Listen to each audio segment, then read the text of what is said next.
PM ఈ bus సేవకు కేంద్ర కేబినెట్ ఆమోదం తెలిపింది. త్వరలో దేశవ్యాప్తంగా 10,000 కొత్త ఎలక్ట్రిక్ బస్సుల్ని కేటాయిస్తామన్నారు కేంద్ర మంత్రి అనురాగ్ ఠాగూర్. ఇందుకోసం 57,613 కోట్లతో 100 నగరాలకు ఈ బస్సుల్ని కేటాయిస్తామన్నారు. అటు కొత్తగా విశ్వకర్మ యోజన స్కీమ్ ని తీసుకొచ్చింది. 5% ఇంట్రెస్ట్ రేట్తో ₹1,00,000 లోన్ ఇవ్వనుంది కేంద్రం.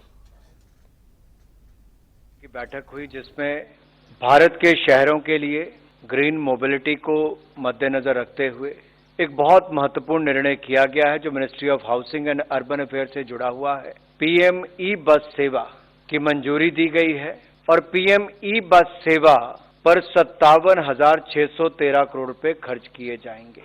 10,000 नई इलेक्ट्रिकल बसेस की सेवाएं उपलब्ध करवाई जाएंगी। देश भर के 169 शहरों में से 100 शहरों को चैलेंज मेथड के आधार पर चुना जाएगा। पब्लिक ट्रांसपोर्ट को, नॉन मोटराइज ट्रांसपोर्ट, इसको और बल देना चाहिए, प्रोत्साहन देना चाहिए। तो इसी परिप्रेक्ष्य में देश के 100 शहरों को वृहद पैमाने पर इलेक्ट्रिक बस सेवा चलाने के लिए ये योजना तैयार की गई है जो ग्रीन मोबिलिटी को बढ़ावा देगी। 5 लाख से कम जनसंख्या वाले शहरों को 50 बसेस मिलेंगी। 5 लाख से 20 लाख की आबादी वाले प्रत्येक शहर के लिए 100 बसें और 20 लाख से 40 लाख की आबादी के शहरों के लिए 150 बसों की सहायता दी जाएगी। और जो राज्य और जो शहर पुरानी बसों को स्क्रैप करने के लिए शहरों को अतिरिक्त बसें एलोकेट की जाएंगी। मान लीजिए कोई एक शहर है, जलंधर ही है, अब वो पुरानी बसों के स्क्रैप के लिए अपनी जमीन कहीं उपलब्ध कराते तो उसको अतिरिक्त बसें उस शहर के लिए दी जाएंगी।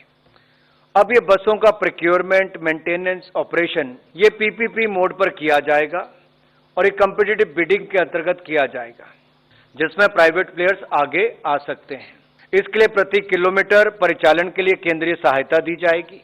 तो जो भी पीपीपी मोड पर आएगा उसको प्रति किलोमीटर के आधार पर चलाने के लिए केंद्रीय सहायता मिलेगी और ये सहायता अगले 10 साल तक मिलती रहेगी। आज एक बहुत ही महत्वपूर्ण योजना माननीय प्रधानमंत्री जी ने कैबिनेट में अप्रूव की है, वो है विश्वकर्मा योजना। विश्वकर्मा के माने हमारे ग्रामीण क्षेत्रों में, कस्बों में, छोटे शहरों में पीढ़ी दर पीढ़ी एक प्रकार से एक अपना एक बड़ा स्किल लेके उस काम को करते आए। जैसे कुम्हार हुए मिट्टी के काम, सुनार सोने का काम, लोहार लोहे का काम, सुथार लकड़ी का काम, चर्मकार चमड़े का काम, जो हमारी रूरल इकोनॉमी में, ट्रेडिशनल इकोनॉमी में जिसकी बहुत बड़ी वैल्यू है, ग्रामीण अर्थव्यवस्था में जिसकी एक आज भी बहुत इंपॉर्टेंट वैल्यू है, उस बड़े वर्ग को एक नया आयाम देने के लिए इस योजना के मुख्य बिंदु हैं। सबसे पहला स्किलिंग का सपोर्ट, और स्किल लेने के दौरान 500 रुपये पर डे का स्टाइपेंड भी मिलेगा। फिर मॉडर्न टूल्स खरीदने के लिए 15,000 रुपीज तक का सपोर्ट मिलेगा। दूसरा हुआ बड़ा इसका एलिमेंट क्रेडिट सपोर्ट। हम सब जानते हैं वर्किंग कैपिटल एक बहुत बड़ा चैलेंज बन के आता है। विश्वकर्मा समाज के सभी साथियों को 1 लाख रुपए तक का लोन प्रोवाइड किया जाएगा जो कि इंटरेस्ट सबवेंशन स्कीम के तहत मैक्सिमम 5% इंटरेस्ट रहेगा। बहुत ही अच्छी लिबरल टर्म्स एंड कंडीशंस इस पे रहेंगी। ये फर्स्ट ट्रांच है, ये सक्सेसफुल डिप्लॉय करके अपने बिजनेस को बढ़ाए। उसके बाद में सेकेंड ट्रांच में 2 लाख रुपए का लोन क्रेडिट सपोर्ट रहेगा। तो इस तरह से एक ग्रामीण क्षेत्र में छोटा कारोबारी पारंपरिक तरीके से जो काम करता आया उसको नए टूल्स, क्रेडिट सपोर्ट, नए स्किल्स और नया मार्केट सपोर्ट। రైల్వే డబ్లింగ్ ప్రాజెక్టులకి కేంద్ర మంత్రివర్గం ఆమోదం తెలిపింది. ఇందులో తెలంగాణకు సంబంధించి కొన్ని ప్రాజెక్టులున్నాయి. గుంటూరు బీబీనగర్ డబ్లింగ్ కు కేబినెట్ ఆమోదం తెలిపింది. 239 కిలోమీటర్ల పొడవైన ఈ మార్గం కోసం 3,238 కోట్లు ఖర్చు పెట్టనున్నారు. దీని ద్వారా హైదరాబాద్ చెన్నై మధ్య 76 కిలోమీటర్ల దూరం తగ్గనుంది. ఈ మార్గం హైదరాబాద్ విజయవాడ మధ్య కూడా దూరం తగ్గనుంది. సిమెంట్ కంపెనీలు ఎక్కువగా ఉన్న ఈ మార్గంలో గూడ్స్ రవాణా కూడా ఉపయోగకరంగా ఉంటుందని కేంద్ర మంత్రులు తెలిపారు.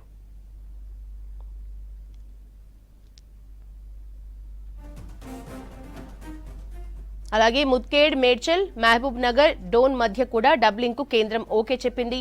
ఈ మార్గాల ద్వారా హైదరాబాద్, బెంగళూరు మధ్య 50 కిలోమీటర్ల దూరం తగ్గనుంది. కొత్త మార్గం పూర్తయితే వందే భారత్ రైళ్లకు మరింత ఉపయోగకరంగా ఉండనుంది.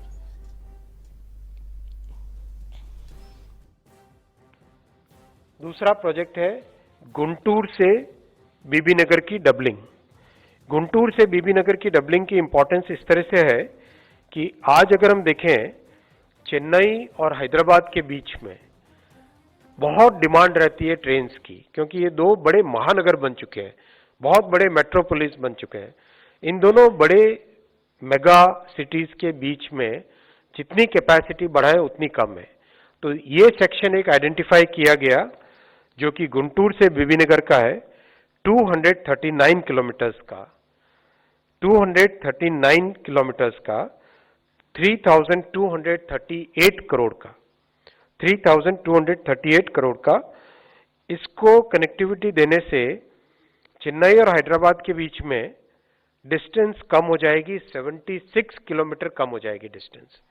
जो कॉमन सिटीजन्स को क्या फैसिलिटी मिलेगी, क्या बेनिफिट मिलेगा, जो मैं आपको पॉइंट कह रहा था, वो पॉइंट अगर आप नोटिस करें तो बिटवीन हैदराबाद एंड चेन्नई बहुत अच्छी सर्विसेज चल पाएंगी इस डबलिंग के कनेक्शन करने से।